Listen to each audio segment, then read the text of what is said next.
The Bell of Justice story. Long, long ago, during the rule of old King John, there was a small and humble hillside town called Atri. One day King John's procession came through Atri. Trumpets blared and grown men wept as the gallant king rode through the small town streets. When King John reached the town square, he proclaimed, "By my royal order, a great bell shall hang here. Whenever any person is wronged, they shall ring the bell. And when this bell of justice is rung, the town's judge shall correct whatever wrong has been done." And so the bell was hung in the town square, and the king's orders were obeyed. For many, many years, the bell of justice was rung when wrongs were done. When a farmer's livestock was stolen, he rang the bell. When a grandmother's special fruit pie was swiped, she rang the bell. When a child was bullied, he or she rang the bell. And in each and every case, the town's judge would come and bring justice to those who had done wrong. Yet all things come to an end, and so did the town of Atri's love for the bell of justice. After many years of not being used, the bell fell into disrepair. It rusted, and its rope unraveled and fell off. But even though the town of Atri had forgotten about the bell of justice, the town's judge had not. He called to one of the town's workers and said, "Please go out into the woods and get a long vine. We will tie the vine to the bell so that it can be rung once again." Now, during the many years since the rule of King John, other things had changed besides the bell of justice. During King John's reign, legend tells us, there had been a brave and gallant knight called the Knight of Atri. Tales of his adventures and his hunts were still told. Yet, as you know, many years had passed. Knights, just like bells, grow old and rusty when they are not used. One day the horse approached his master, begging for just a bit of grain or hay to eat. "It's not a holiday or other day on which I might use you, so I don't see why you should expect to be fed," said the old knight.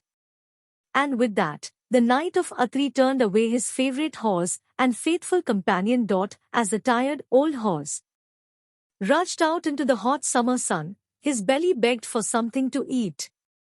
The horse wandered through dry pastures, finding no fresh grass to nibble on. The horse wandered through barren fields, finding no corn or grain to eat.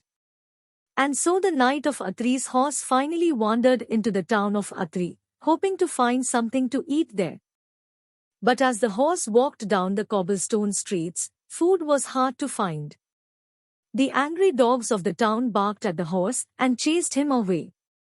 The people of the town had shut their doors and windows on this particularly hot day, hoping to keep the sun and heat out of their houses. The heat had driven the townspeople out of the streets and into their homes, where it then lulled them to sleep. Still hungry, the horse spotted the center of town, where a green vine hung from the bell of justice. The horse hurried to the bell of justice, imagining how the wine might taste.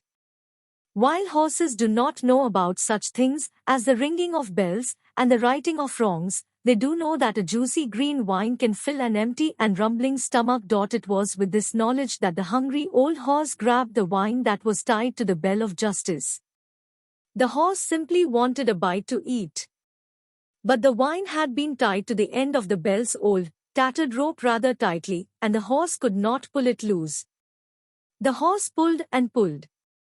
And the bell rang and rang. The bell rang so loudly and for so long that all of the people of Atri awoke from their summer naps.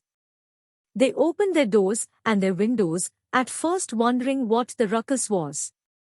Then they came out into the streets, wondering why the bell of justice was being rung. The townspeople walked to the bell, where they found the poor, hungry horse munching on the wine. At the front of the crowd stood the town's judge. Knowing that the horse belonged to the Knight of Atri, the judge sent for him. When the old knight arrived, the judge said, "What good, what honor, what repute can come from starving this poor brute? He who serves well and speaks not, merits more than they who knock loudest at the door." Therefore I decree that as this steed served you in youth, you shall take heed to comfort his old age, and to provide shelter, food, and field beside. From that day forth, the knight of Atri took good care of his old horse, and the people of the town never forgot the good that the bell of justice could bring.